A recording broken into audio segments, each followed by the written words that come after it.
प्यारे छात्रों, आप सभी को आपके अपने YouTube चैनल पर हार्दिक बधाई एवं शुभकामनाएं। आज मैं आपके सामने कक्षा 7 के लिए परीक्षा उपयोगी 2 अति महत्वपूर्ण कथा सार लेकर उपस्थित हूँ। तो हमारा जो पहला कथा सार है, दुर्बुद्धि विनश्यति। कथा का सार हिंदी में लिखने को परीक्षा में ज़रूर आता है। तो हम चलते हैं पहले कथा सार पर। अगर आप नए हैं तो हमारे चैनल को सब्सक्राइब कर लें, अपने साथियों में शेयर ज़रूर करें, ताकि हम आपके लिए और भी कई महत्वपूर्ण उपयोगी वीडियो बनाकर लाते रहें। चलते हैं आज के इस कथा सार पर। कथा का सार है, पाठानुसार मगध देश में फुल्लोत्पल नामक तालाब पर 2 हंस तथा उनका एक मित्र कछुआ रहते थे। कछुए का नाम कम्बुग्रीव था। एक बार कुछ मछुआरे वहां पर आए और बोले कि कल हम यहाँ मछलियां, कछुए आदि को मारेंगे। यह सुनकर चिंतित कछुए ने हंसों से कहा कि मैं तुम दोनों के साथ आकाश मार्ग से अन्यत्र तालाब पर जाना चाहता हूँ। हंसों के द्वारा इसका उपाय पूछे जाने पर कछुए ने कहा कि तुम दोनों अपने चोंच से एक लकड़ी के डंडे को पकड़ लेना। मैं उसके बीच में लटक कर तुम्हारे पंखों के बल से आसानी से चला जाऊंगा। हंसों ने कहा कि इसमें कहानी है कि तुम्हें ले जाते समय लोग तुम्हें देखकर कुछ बोलेंगे। यदि तुम उत्तर दोगे तो तुम्हारी मृत्यु निश्चित है। कछुए ने कहा कि मैं मूर्ख नहीं हूँ, कुछ भी नहीं बोलूँगा, अर्थात जवाब तो दूंगा ही।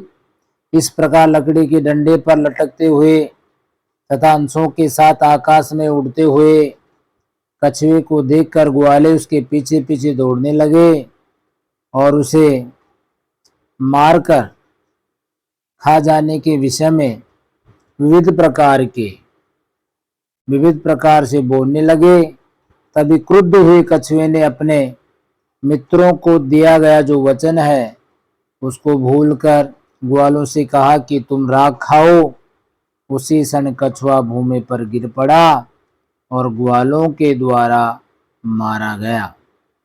तो इससे शिक्षा ये मिलती है कि वस्तुतः हितैषी मित्र के वचनों को यानी वस्तुतः हितैषी मित्र के वचनों का जो आदर नहीं करते हैं वे दुर्बुद्धि कछुए के समान ही मृत्यु को प्राप्त हो जाते हैं।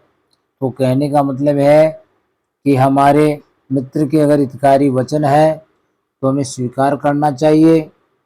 अगर हम उसके वचनों को स्वीकार नहीं करते हैं तो दुष्ट बुद्धि कछुए की तरह ही उनकी भी मृत्यु उसी प्रकार हो जाती है।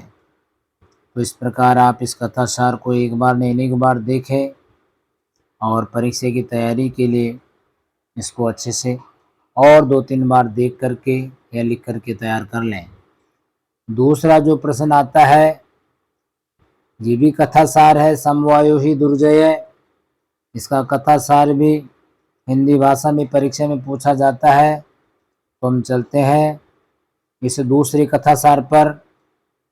कथा का सार है, प्रस्तुत कथा के अनुसार किसी वृक्ष पर एक चिड़िया रहती थी।